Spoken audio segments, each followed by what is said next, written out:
Welcome, friend, to Life and Liberty Radio. I'm David Householder, here to encourage your pursuit of happiness. You and I are partners, exploring our shared spiritual journeys. Together, we're dreaming and working for a free society. Tell others today about our adventure in faith and freedom. So breathe in, open your mind, lift up your spirit. Let's get started. This is part 5 of 7 installments on our President's State of the Union address. And I'm doing some long-form journalism on this, dispassionate, just sort of looking at the facts and helping you, the listener, understand why I believe that the President is wrong about just about everything.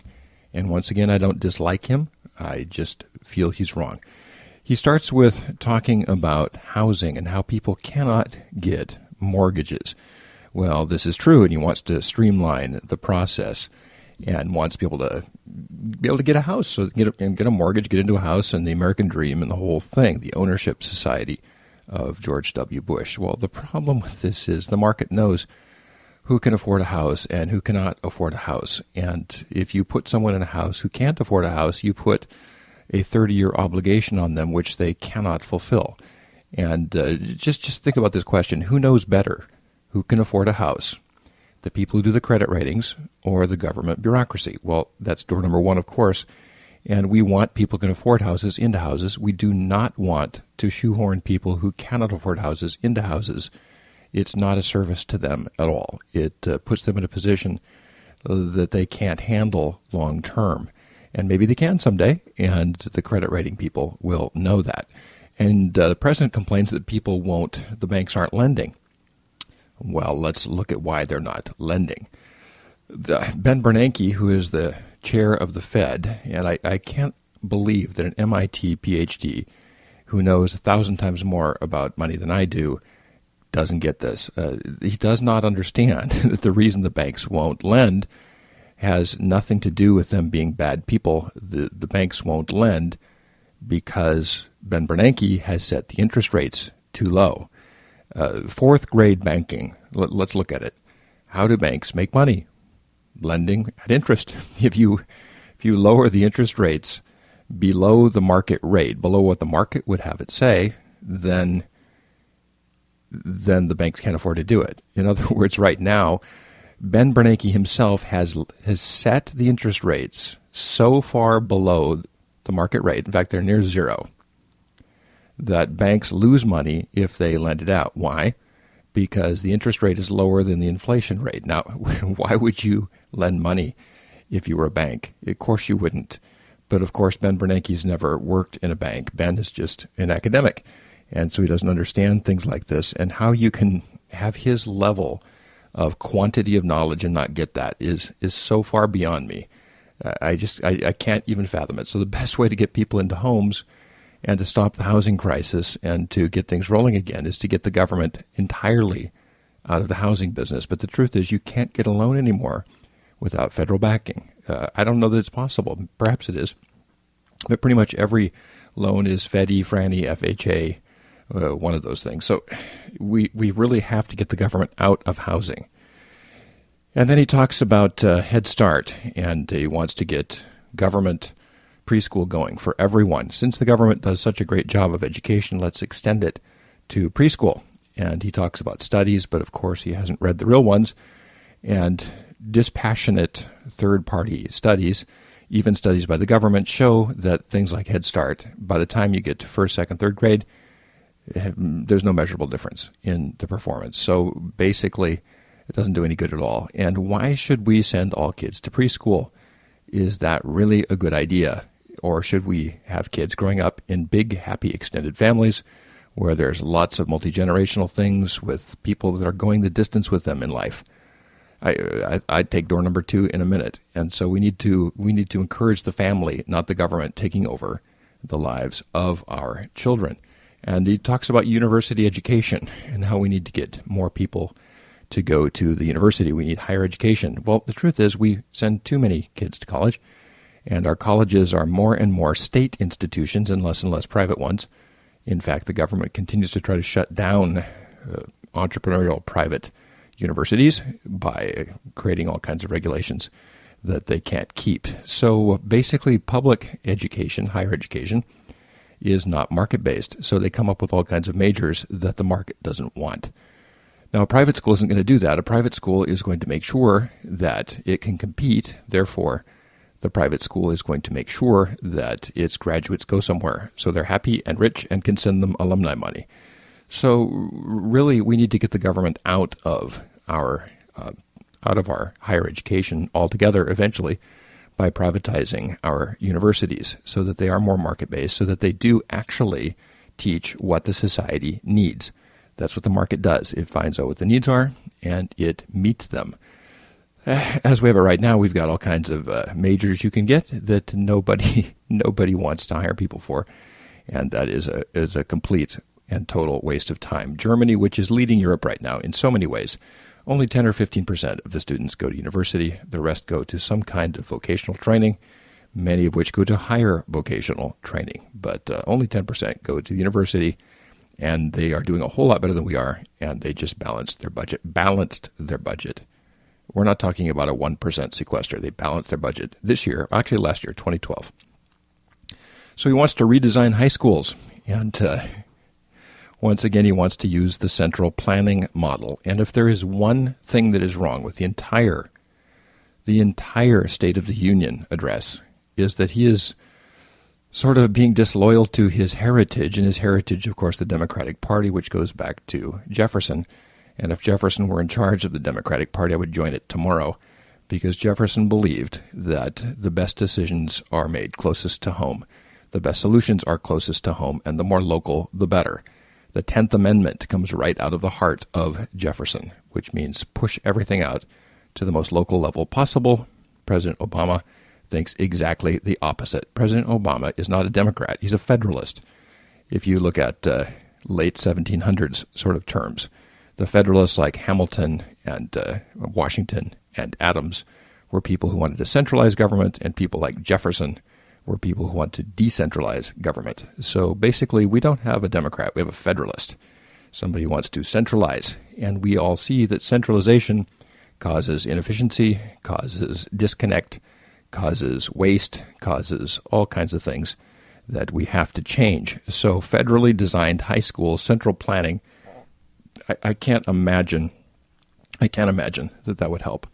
Then he talks about student loans, and we need to basically get this going. And the truth is, student loans are feudal, F-E-U-D-A-L, feudal Middle Ages medieval economics, where the lord of the manor helps you and you then are in debt to him. I owe my soul to the company store. And giving somebody a loan when they don't even have a job yet, in other words, signing them up for a loan based on a future job which they might get, but since they're going to a state university, there's a 50% chance they won't get a job in their field, which is true. What's the whole idea behind this student loan thing? Well, it's, once again, subsidizing loans that the students can't afford. And one of the biggest problems with our society right now is nobody's having kids. Why are they not having kids? Because they're not forming families. Why are they not forming families? Because the red letter D, not A, the red letter D is hung around the necks of many of our young people in their 20s, and that is debt. Nobody wants to date somebody with high 5-figure, low 6-figure debt. Nobody wants to do it because it becomes your debt when you get married. And nobody wants to do that. And so family formation is being delayed up to a decade, which means less kids, which means demographic disaster. And once again, it's students who can't afford the loans. You see, the whole idea of a loan is that it should never be subsidized. If it has to be subsidized, that person can't afford it. And you're not doing him or her a service, giving money to a person who cannot afford to pay it back. See, the government causes problems, and then they try to solve it. They cause the pollution problem by building the freeways and creating urban sprawl, and then regulating the exhaust. They cause the problem by the whole student loan thing, the whole housing bubble thing, and then they come in and regulate it and try to fix it. So they cause the problem, and then they try to fix the problem. And, of course, that's great job security because you get both ends of the deal here. So it's regulate and control, and cause the problem. So he wants to create a new college scorecard, a federal college scorecard, which no one's going to pay attention to because everybody knows that U.S. News and World Report does the best job of that anyway. So you've got the student loans, you've got the college scorecard, you've got all of this central planning, which really, really doesn't need to happen. Then he talks about immigration.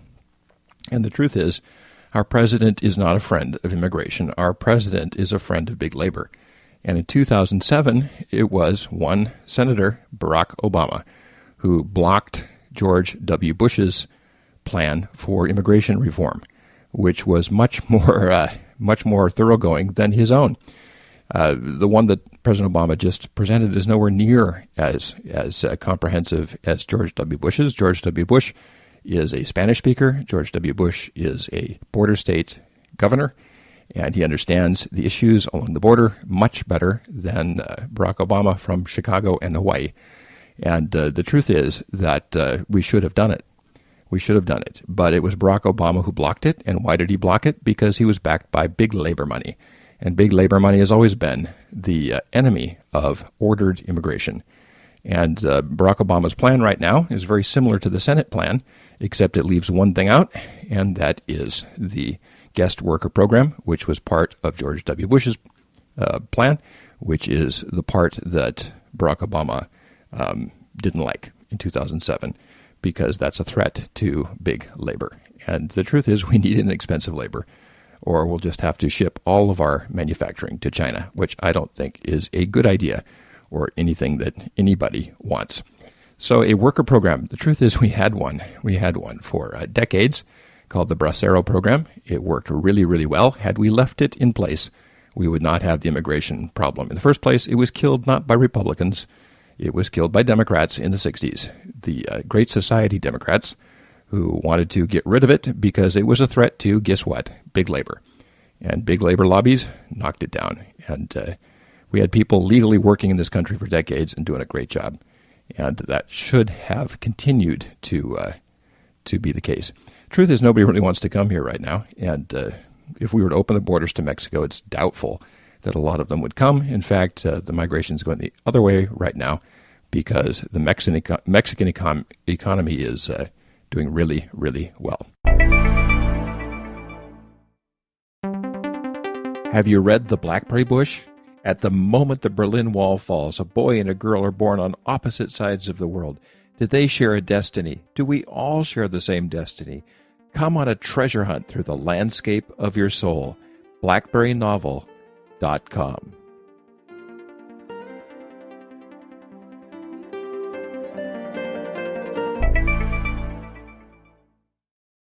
Then he talks about regulating pay, that we need to make sure that women get paid as much as men. And the truth is, common law covers this. If you're paid unfairly, you can take someone to court and you can take care of that. That's common law as opposed to criminal law. But central power always wants to criminalize everything rather than leave us on our own to have civil courts and common law. Then he talks about people who are in poverty, and I have to ask the question, who defines poverty? If the government defines poverty, then they define the problem, and then, of course, they have the solution.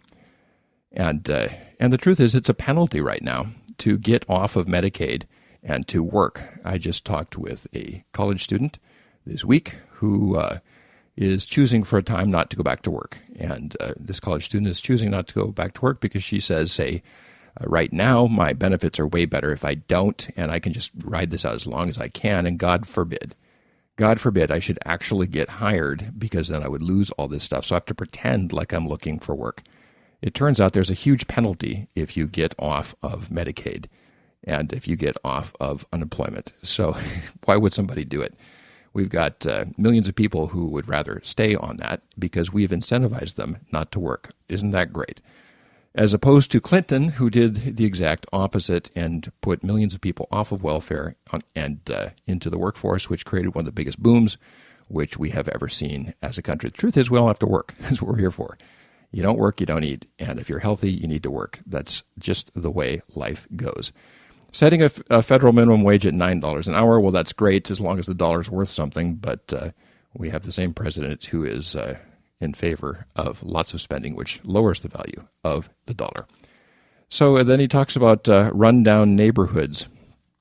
And he talks about what we need to do about that. And he says the one thing I really, really liked in the entire speech, he says we need to encourage fatherhood, because what makes you a man isn't the ability to conceive a child, it's having the courage to raise one. Good for you, seriously.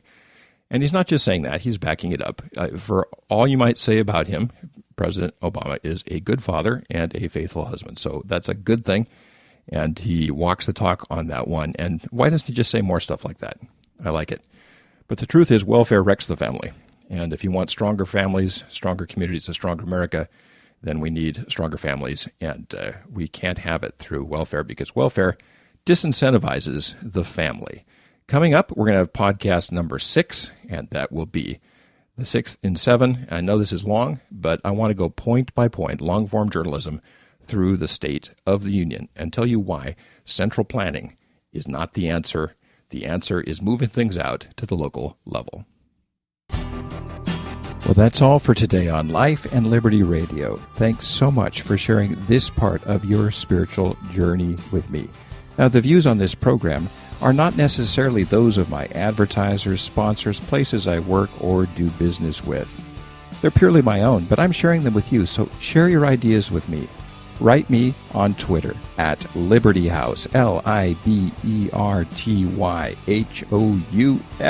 no E. Until next time, let's continue dreaming and working for a free and spiritually grounded society.